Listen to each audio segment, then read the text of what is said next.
Hi all, അസ്സലാമു അലൈക്കും. ഇന്ന് നമുക്ക് വളരെ ടേസ്റ്റി ആയിട്ടുള്ളൊരു കോളിഫ്ലവറിൻ്റെ കറി ആയാലോ.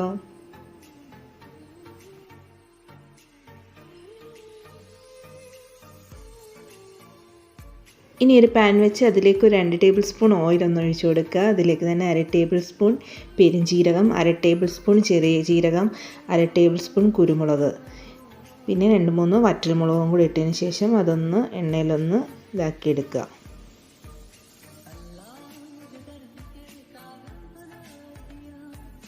ഇനി ഇതിലേക്ക് തേങ്ങ ആണ് ചേർത്ത് കൊടുക്കുന്നത്. തേങ്ങ ഞാൻ നേരത്തെ തന്നെ വറുത്ത് വെച്ചിട്ടുള്ളതാണ്. മഞ്ഞൾപ്പൊടിയായിട്ട് ഞാനിങ്ങനെ സ്റ്റോക്ക് ചെയ്ത് വെച്ചിരിക്കുന്ന തേങ്ങയാണ്. അതൊന്ന് ഇതിലേക്കിട്ട് ഒന്നും കൂടെ ഒന്ന് ഫ്രൈ ആക്കി എടുക്കുക.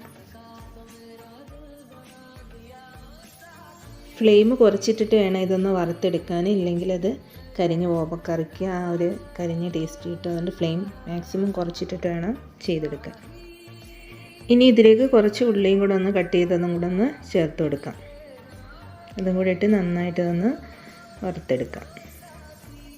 ഇനി ഇതിലേക്ക് ഒരു 1.5 ടേബിൾ സ്പൂൺ മുളക് പൊടി, 2 ടേബിൾ സ്പൂൺ മല്ലിപ്പൊടി ചേർത്ത് കൊടുക്കുന്നുണ്ട്. അതും കൂടെ ഈ തേങ്ങയിലിട്ട് നന്നായിട്ടൊന്ന് വറുത്തെടുക്കുക.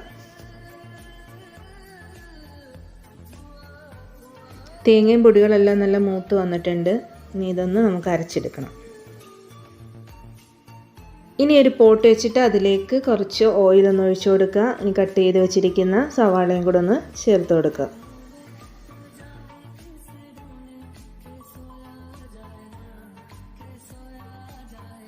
ഇനി ഇതിലേക്ക് ഒരു 1/2 ടേബിൾ സ്പൂണോളം ഇഞ്ചിയും കൂടെ ഒന്ന് ചേർത്ത് കൊടുക്കുക. അതിന് ശേഷം കുറച്ച് തക്കാളിയും കൂടെ ഒന്ന് ചേർത്ത് കൊടുക്കുക.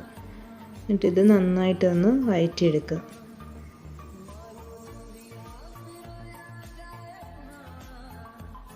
കോളിഫ്ലവറുടെ ഉപ്പും മഞ്ഞൾപ്പൊടിയും ഇട്ട് വേവിച്ച് വെച്ചിട്ടുണ്ട്. അതും കൂടെ ഒന്ന് ഇട്ടതിന് ശേഷം കിഴങ്ങും കൂടെ ഒന്ന് ഇട്ട് കൊടുക്കുക. അതിനുശേഷം നമ്മൾ അരച്ച് വെച്ചിരിക്കുന്ന അരപ്പും പാകത്തിന് വെള്ളവും പാകത്തിന് ഉപ്പും ചേർത്തിട്ട് ഇതൊന്ന് അടച്ച് വെച്ചൊന്ന് വേവിച്ചെടുക്കുക.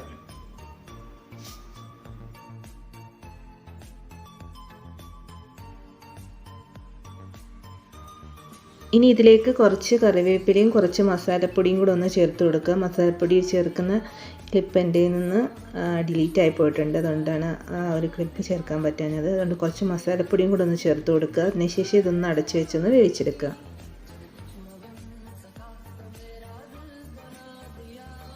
നമ്മുടെ കറിയെല്ലാം ഇവിടെ വെന്ത് നല്ല കുറുകി നല്ല പാകത്തിന് വന്നിട്ടുണ്ട്. നല്ല ടേസ്റ്റിയും ഈസി ആയിട്ടുള്ളൊരു കറിയാണിത്.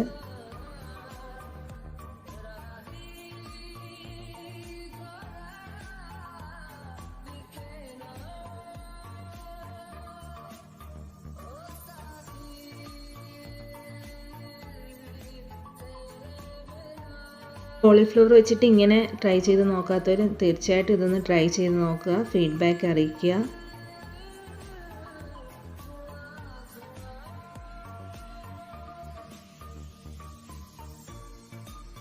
അപ്പോൾ ചാനൽ സബ്സ്ക്രൈബ് ചെയ്യാതെ കാണുന്ന ഫ്രണ്ട്സ് ഉണ്ടെങ്കിൽ പ്ലീസ് ഒന്ന് സബ്സ്ക്രൈബ് ചെയ്യുക.